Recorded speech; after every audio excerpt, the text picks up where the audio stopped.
కళ్ళ నిండా కుళ్ళుతో నిన్ను చూసే వాళ్ళకి నీ కష్టంతో పనిలేదు. మనసు నిండా ప్రేమతో నిన్ను చూసే వాళ్ళకి నీ లోపాలతో పనిలేదు.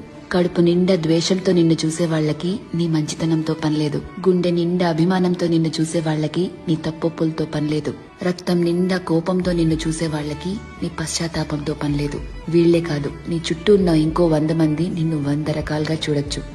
వాళ్ళందరూ వాళ్ల లోపల ఉన్న ఎమోషన్తోనే నిన్ను చూస్తారు. నిన్ను నిన్నుగా చూడగలిగేది ఆ పైవాడి తర్వాత నువ్వు మాత్రమే.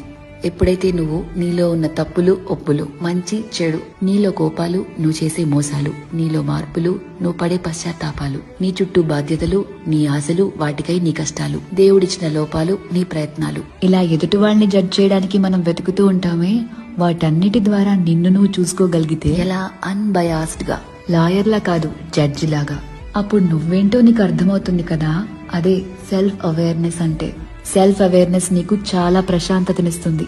ర్యాండమ్ గా ఎవరిని ఏమీ అనలేవు, ఎందుకంటే నీకు తెలుసు ఎవరి తుఫాన్లు వాళ్లకుంటే లోపల అని. ఒకరిని జడ్జ్ చేయడం చాలా ఈజీ అబ్బా, కానీ నిన్ను నువ్వు జడ్జ్ చేసుకోగలిగితే personal growth, peace of mind అన్నీ దొరుకుతాయి. అందుకే నిన్ను నువ్వు తెలుసుకుంటూ ఉండు.